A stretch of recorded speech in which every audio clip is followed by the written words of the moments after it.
Hi, good morning, everyone. We'll start the session.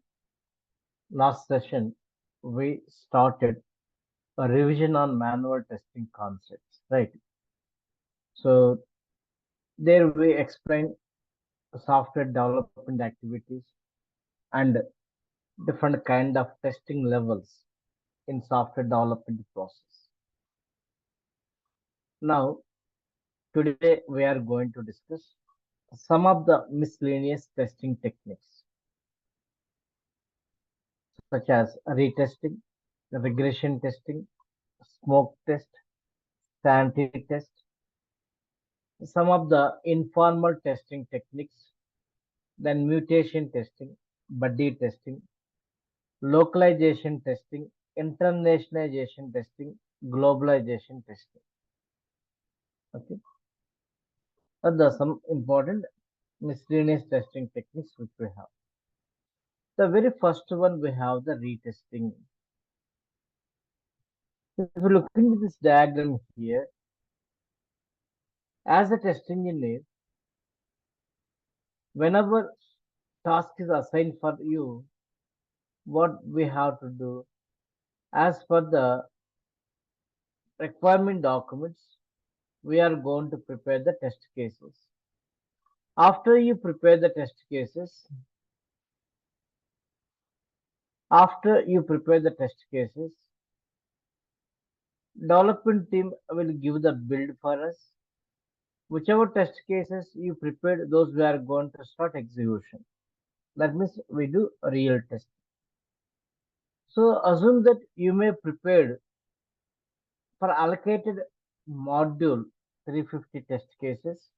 When we started execution, out of 350, 325 test cases are passed. These are the passed test cases. Whereas 25 test cases are failed. So it failed means you got some deviation between your expected to the actual behavior of the application. Then what we do, we go for the defect reporting. At the time of defect reporting, for every defect, first time when you are reporting, we provide the status called new it is. New we are going to provide. So the development team will conduct the meeting on our defects, which we are going to call triage meeting in order to confirm what are the defects testing team reported. Those are valid defects or not. Which defects they need to resolve first to decide it. They go for the triage meeting. If defects are valid, then development team will modify the source code in order to solve the defects, which we are going to call fix the defects or resolve the bugs. Generally, whenever bugs are resolved, developers are going to give the status for those defects called fixed. Whenever defects are resolved like that, development team will release the modified build to the separate testing team. Then this testing unit will going to execute the previously failed test cases on that modified build based on the which defects have the status called fixed. Why they are going to do it is in order to confirm really developers are resolved or not those defects. For that they go for the this kind of testing activity. So this kind of testing activity which we are going to call retesting. Now what is the intention of the retesting is to ensure a bug resolver, whether developers are resolved or not, defects which you reported. At the same time, on same modified build, out of this 325 passed test cases, we can take some of the passed test cases we can execute on that modified build. To know that while doing modification in the source code, they may introduce new defects in application without knowing it. They may introduce new defects in application. To know that, we have to go for the testing it is. That is called regression testing. We execute some of the past test cases on that modified build to confirm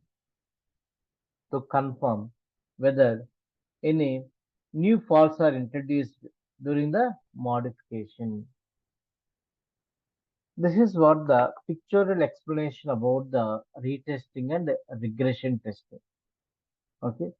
See here, both are going to be performed on modified build. The intention is different. When you go for the retesting, your intention is previously whatever defects you identified, those are resolved or not. To confirm that, we do retesting.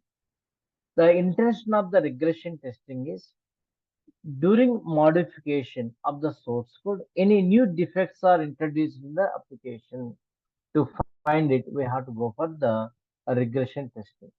The regression testing can be performed. The regression testing can be performed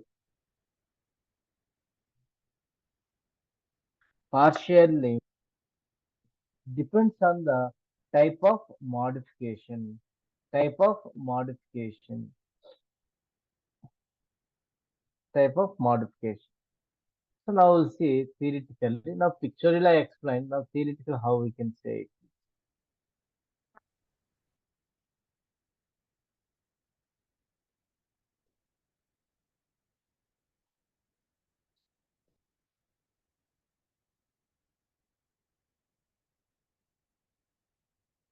First one, retesting. When bugs are resolved, then developers will release modified build to testing team. In this test, we execute previously failed test cases on modified build to confirm bugs are resolved or not. Whatever bugs you reported, those bugs are resolved or not. So you reported 50 defects developers. When you got the modified build, there is no guarantee all the 50 defects are resolved or not. Out of 50, they may resolve 40. Later, they are going to resolve the other 10 defects. So then, no need to execute all the 50 field test cases. No? Then, how you are going to select your test cases? Means, in general, whenever developers are resolve the defects, they give the status code fixed. The corresponding related failure test cases we can execute on modified build. Second one is a regression testing. It is also performed on modified build. It is also performed on modified build. The purpose, the intention, the objective of this regression testing is to find any faults are introduced during modification. During modification. In this test, we execute passed test cases. In this test, we execute passed test cases. Regression testing can be performed partially or fully, depends on type of modification. Sometimes complete system we have to do the regression testing. Sometimes some portion only we have to go for the regression testing. So that will be decided by our test lead, depends on the type of modification. Usually when bugs are resolved, we can go for the partial regression test. When new features are added in the application based on the change request, we have to go for the complete system regression testing. So, which is scenarios we have to go for this kind of regression testing? Whenever defects are resolved in modified build, that is the one scenario. When new features are added in application, then also we have to go for the regression testing. Or any changes are made in application based on the change request. So based on the change request from client, or when application environment may change. Previously, my application using the MS Access database technology. Now they want to change the MongoDB, database technology. So environment is changed, database technology changed. Then also we have to go for the regression test. So these are the different scenarios we can go for the regression testing. Next one, we have the smoke test.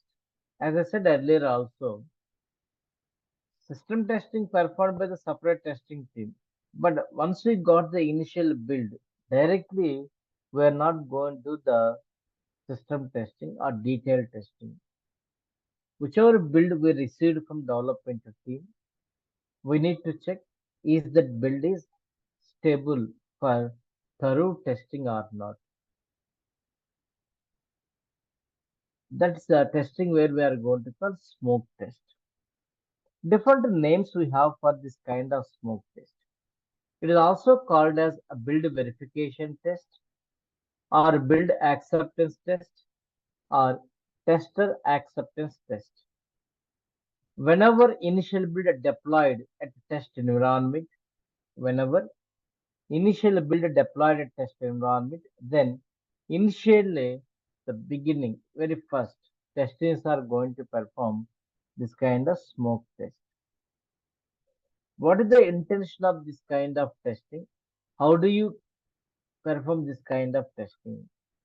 In this kind of testing, we check the all the menus, navigation flow of the application, and critical functionalities with valid inputs to confirm whether the build is stable for thorough testing or not. The readiness of the build, how healthy of the build it is, healthiness of the build. Smoke testing can be performed manually or automation also possibility.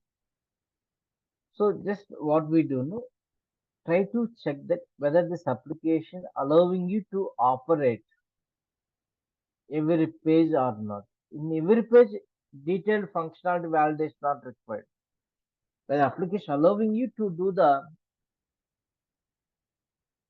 major transactions or not, we have to check it is by providing valid input. So login functionality is there. During the smoke test, what we have to do, try to give the valid credentials to check it is either accepting or not. If it is accepting, then only we have to use different combination to test the login functionality. That's what we are going to do here, smoke test. In case the build is failed during the smoke test, you can suspend and reject build, suspend your execution, then reject build to development team, just to intimate to the developer.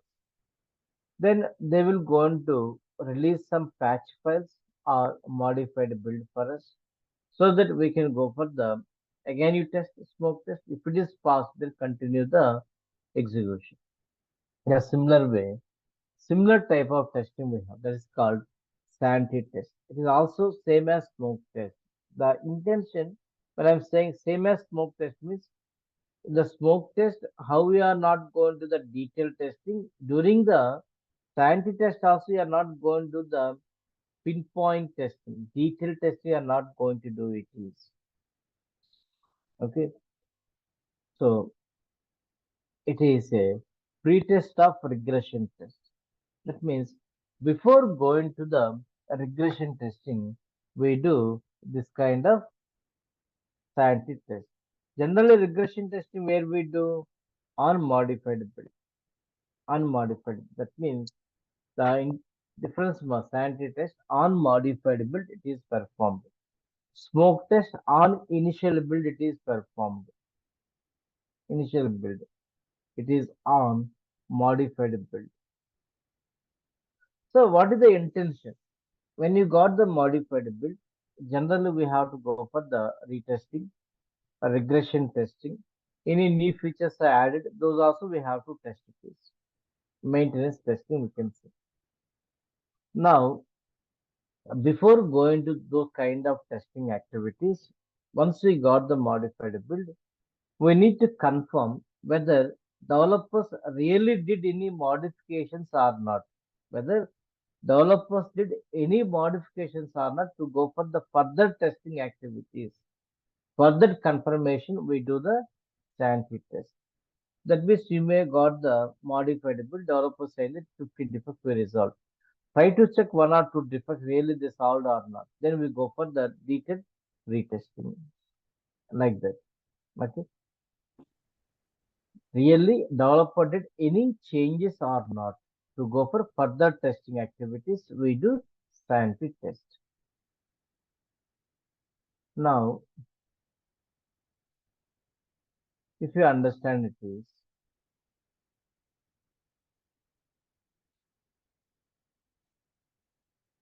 initially development team will release the build for the testing team. So then we do the smoke test at this level to confirm build is stable or not. So when it is stable, then we do the system testing. If it is during the execution time of test cases, you got the defect, then we can go for the defect reporting. So developers are going to release it is, then they give the modified build. On modified build, we have to go for the retesting regression. Before going to that, we do sanity test to confirm really developer did any changes or not. So here at this level, smoke test mark. At this level, sanity test. That's the difference.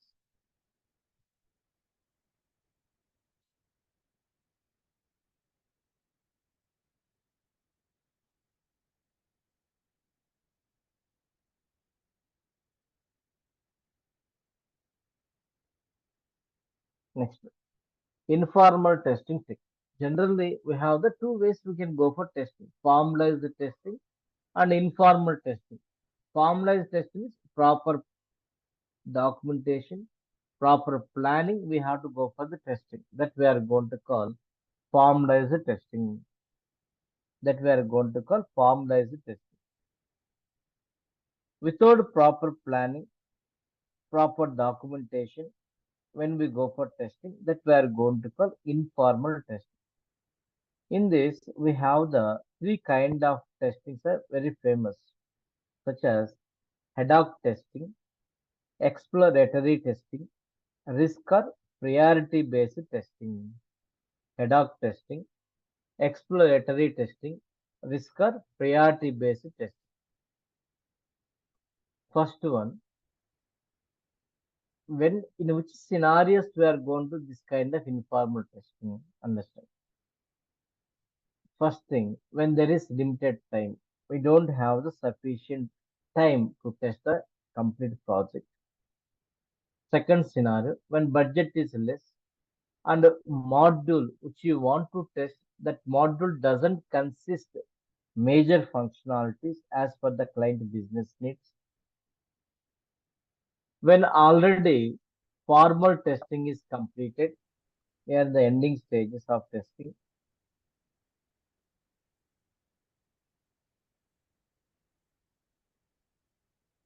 Then when requirements are not clear or incomplete in requirement document.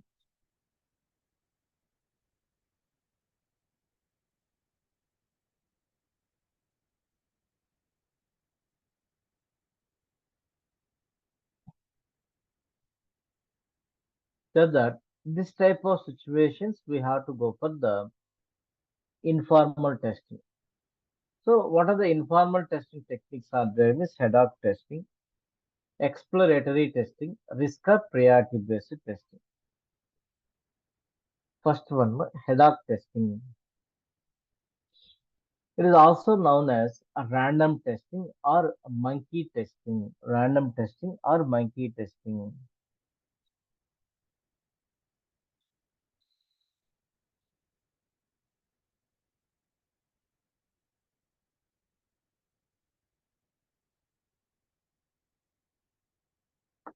Random testing or monkey testing. In Ad-hoc testing, tests are conducted informally. Tests are conducted informally and randomly without any formal procedure. So name is saying that informal testing of me like that only it is. So without proper planning and documentation. Sir, how do you perform the testing here? Testing in it can use their past. or previous experience, their past or previous experience to test the application. So general this kind of ad-hoc testing is going to be done when requirements are not clear to test the project. At that time, previously you may tested this kind of application, this type of application. You can use that knowledge to test the project it is. The experience is important here to do the ad-hoc testing. Second one, exploratory testing. Exploratory, explore and do testing. So when it is required, explore means there are two scenarios.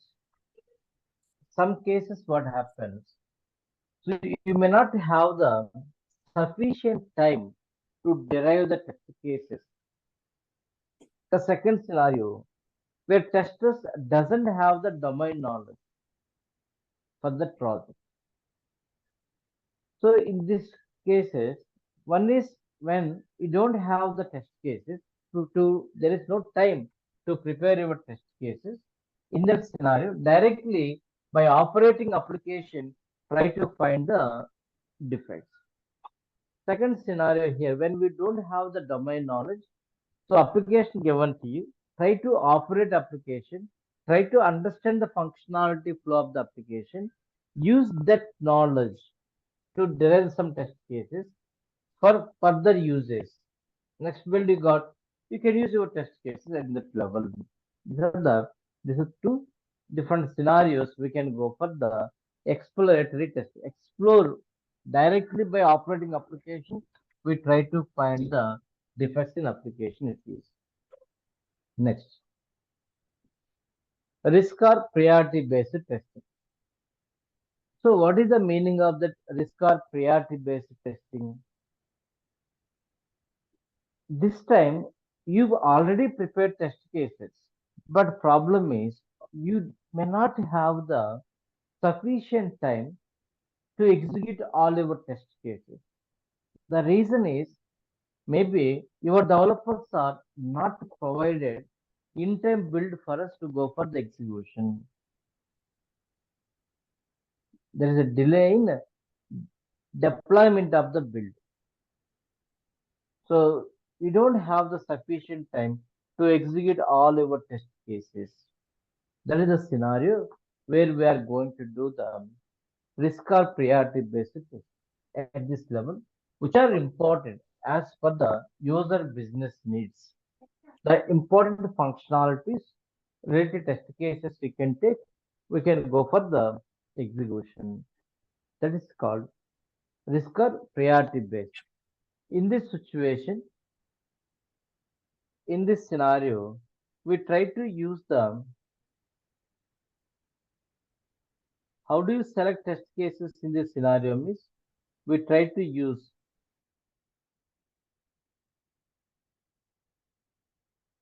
priority based. We select the test cases. We can go for the execution. The priority based testing we are going to call. These are the three kind of techniques we have. The informal testing. Next one, mutation testing. Mutation testing. So here it is not performed by the testers. Who is going to do this one is developers. In general, intentionally developers are going to do the some changes in application to introduce defects, and they want to see that system able to recognize those changes or not. Application able to recognize those changes or not. Suppose online meeting is going on. Intentionally, I will going to put into mute and I am going to check whether participants is able to hear my audio or not. When I click on that, it is a intention I am doing the interruption here, but I trying to check whether it is going to recognize or not that operation like that. That is the mutation testing we are going to call.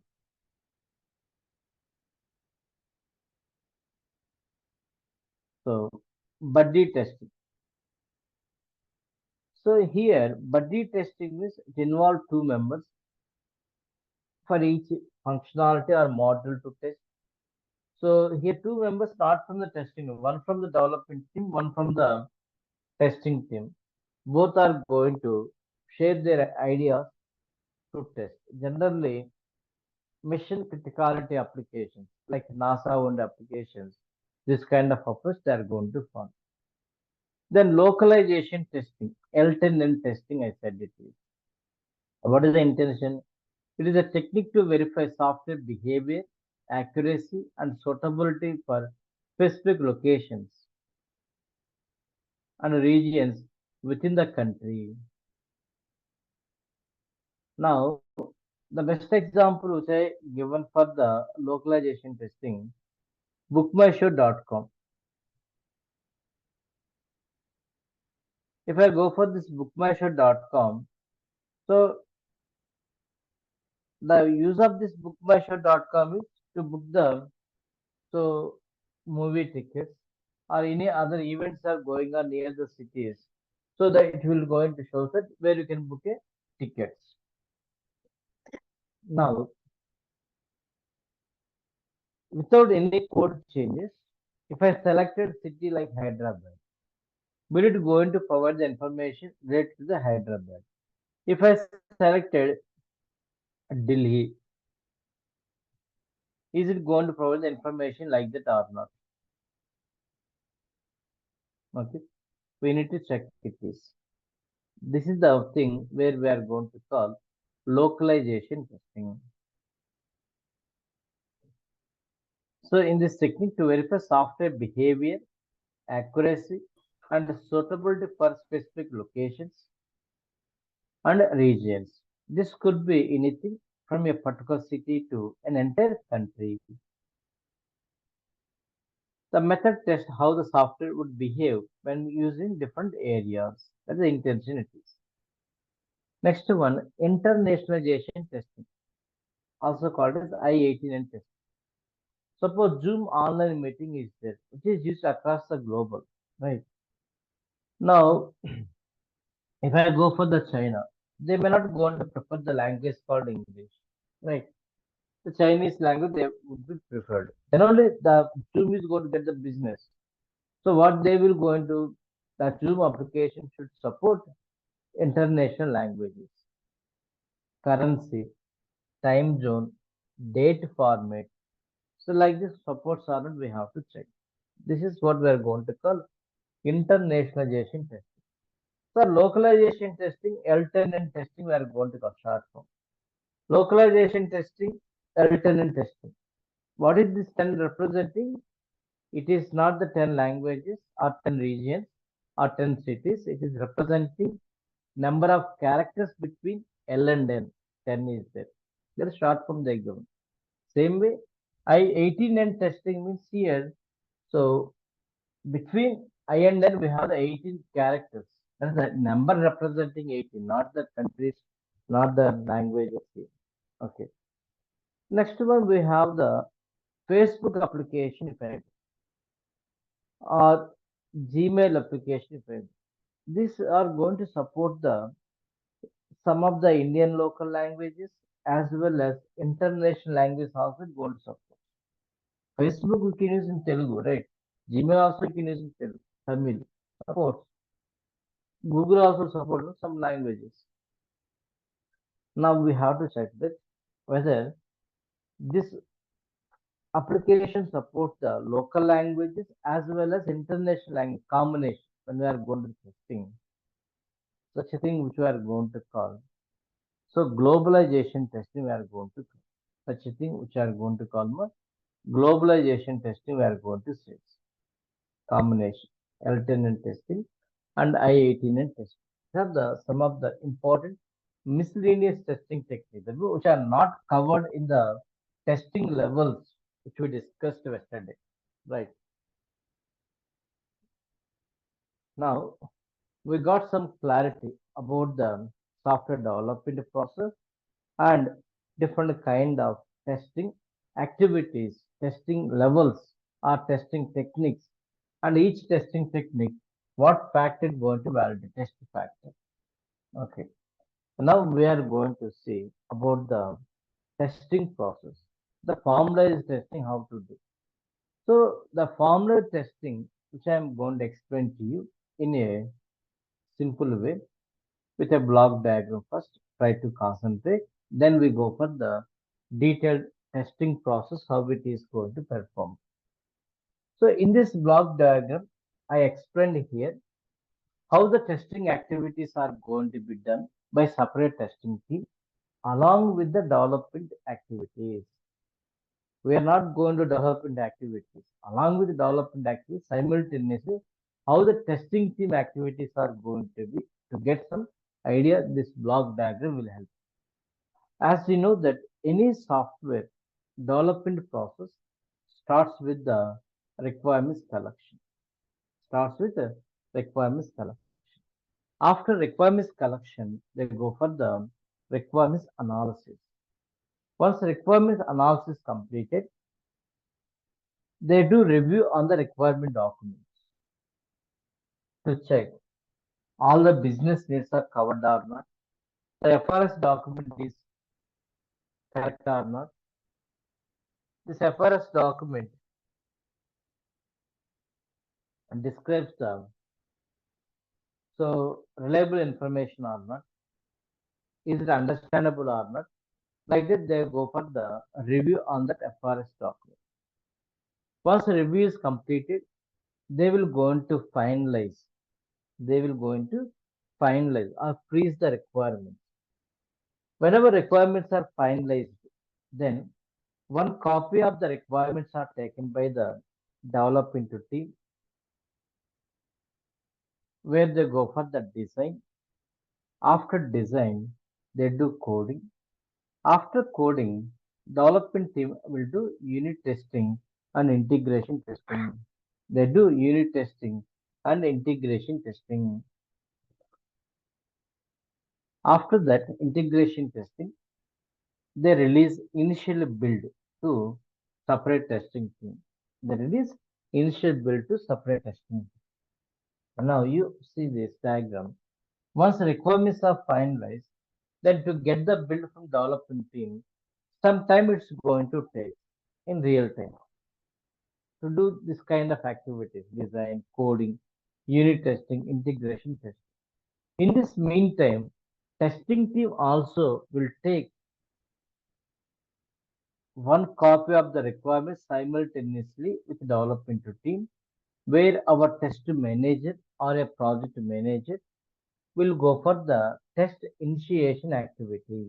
That means he's try to decide what type of approach required, what type of approach required, what are the resources we have to use, and what are the standards we have to follow while testing the project as per our company. That a kind of initialization activities are going to be done. After that, based on the scope of current release of the project, based on scope of current release of the project, test lead is going to do the test planning. Test lead will do the test planning. Right. After that, given area based as a testers, we are going to prepare the test cases. That is the test case design. After this test case design, so then once test cases are prepared, manual test cases, when you got the initial build, first level, we go for the level 0, we are going to call smoke test or build verification test or build acceptance test or tester acceptance test. As I said earlier also today, so the intention of this kind of testing is to confirm whether the build is stable for thorough testing or not. That is a level 0 test. Once it is stable, then if the project required automation testing, if the project required automation testing, then automation testing team will involve to develop the automation test scripts. involved to develop the automation test scripts.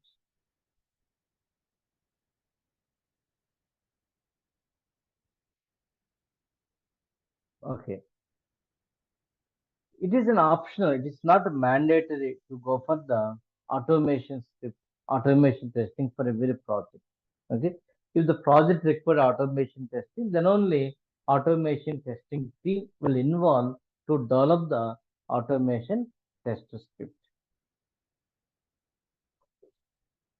Then create test set or test suite or test batches. What is this? Means collection of the test cases. Collection of the test cases depends on the functionality flow of the application.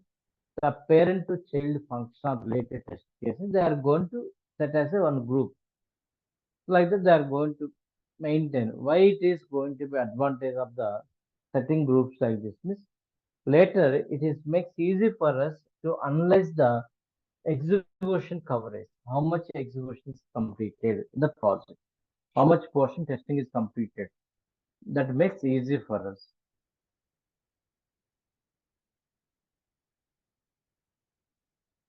Okay, that is the test set.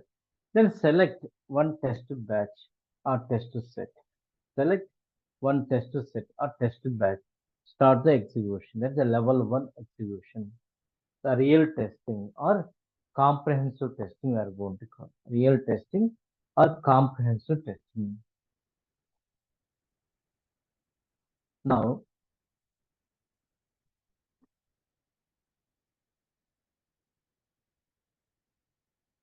if you got any mismatch, then suspend that batch based on defect density. If you got any mismatch, then suspend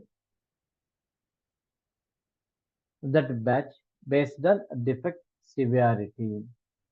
So suppose some defects when you identified, it will allow you to continue the execution of the remaining test cases. But some defects may affect some child functionalities are not possible to test. That's called defect density. How much impact that defect is taking your execution activities. Okay.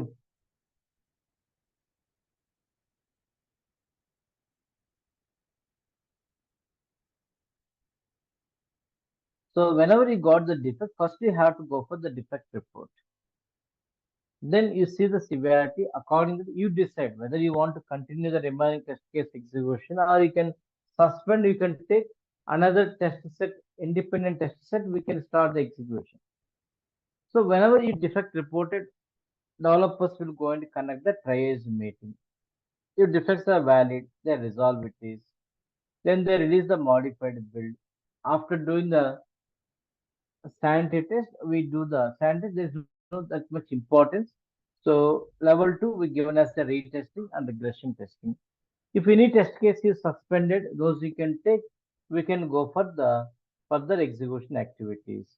This is the process we are going to continue until all the test cases are executed and the defects are resolved.